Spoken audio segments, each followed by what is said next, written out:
Assalamualaikum warahmatullahi wabarakatuh. Perkenalkan, nama saya Sarul Salihah. Saya dari kelas IPA 2 akan menjelaskan tentang bab sistem ekresi. Nah, sebelum masuk ke bab sistem ekresi, ada kaitannya dalam ayat Al-Quran, yaitu surat Ibrahim ayat 34. A'udzu billahi minasyaitonir rajim. Bismillahirrahmanirrahim. Wa atakum min kulli ma sa'altumuh wa in ta'uddu ni'matallahi la tuhsuha innal insana ladzalumun kafar. Shadaqallahul adzim. Nah, sebelum masuk ke materi, apakah teman-teman tahu tentang bab sistem ekresi? Jika teman-teman belum tahu, simak dengan baik-baik ya. Sistem ekresi adalah sistem pengeluaran keluar hasil pembakaran dan sisa metabolisme dalam tubuh. Sistem ekresi itu ada 4. Yang pertama, 1. Ginjal. Yang kedua, paru-paru. Yang ketiga, hati. Yang keempat, kulit. Nah, kita jabarkan satu persatu ya. Yang pertama, ginjal. Ginjal mempunyai ciri-ciri yaitu berbentuk seperti kacang merah berjumlah 2 buah, terletak di daerah pinggang, dan ginjal atau korteks, sumsum ginjal atau medula, rongga ginjal atau pelvis. Fungsinya itu menjaga keseimbangan tubuh, membuang sisa metabolisme, menghasilkan pembentukan urin.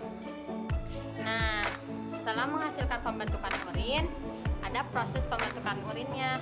Proses pembentukan urin itu ada 3 tahapan. Yang pertama, filtrasi, proses penyaringan. Yang kedua, reabsorpsi. Yang ketiga, augmentasi. Filtrasi itu darah yang masuk ke malpighi, masuk ke kapsul lumen, disaring menghasilkan urin primer.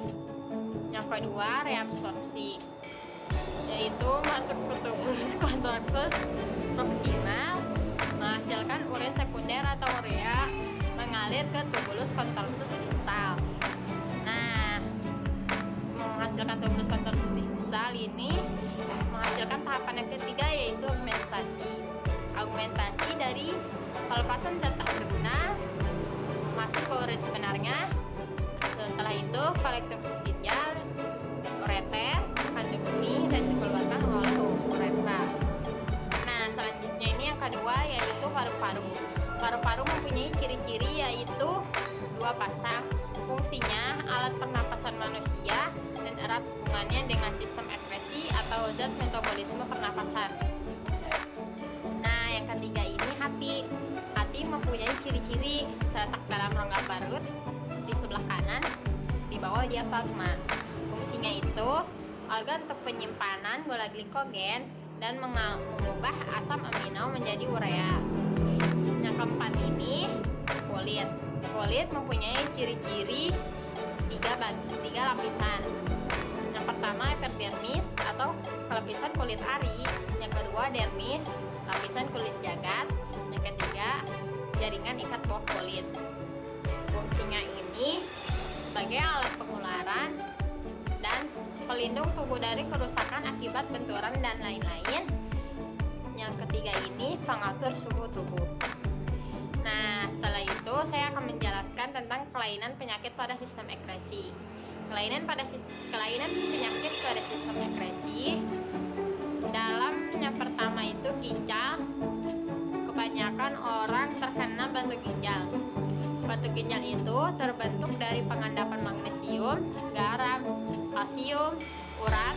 Penyebabnya itu karena menahannya kencing dan kurangnya minum. Yang kedua ini paru-paru. Kelainan dari paru-paru yaitu asma. Asma itu karena penyumbatan saluran pernapasan disebabkan alergi rambut, bulu, dan debu. Yang ketiga ini hati. Hati berarti mempunyai kelainan hepatitis A. Hepatitis A itu karena ditularkan melalui makanan dan minuman. Yang keempat, kulit. Itu kelainannya biasanya di kalangan wanita, yaitu jerawat. Jerawat itu disebabkan pori-pori tersumbat. Nah, yang terakhir ini teknologi pada sistem ekskresi. Teknologi pada sistem ekskresi ini saya akan menjelaskan hanya dua. Yang pertama, cuci darah. Disebut nama alatnya hemodialisis. Yang kedua, SPL.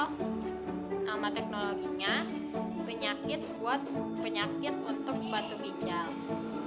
Nah, cuci darah ini biasanya orang yang ginjalnya sudah tidak berfungsi dengan baik. Hemodialisis adalah proses pembersihan dari zat-zat sampah melalui penyaringan di luar tubuh.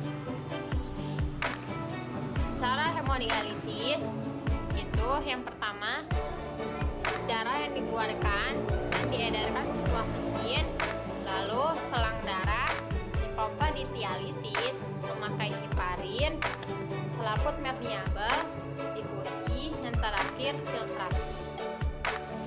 Nah, yang kedua ini SPL atau penyakit batu ginjal. Untuk batu ginjal. Batu ginjal ini yang menumpuk dibuang tanpa pemindahan. Nah, alat ini untuk memancarkan gelombang untuk menghancurkan batu-batu yang besar di dalam ginjal untuk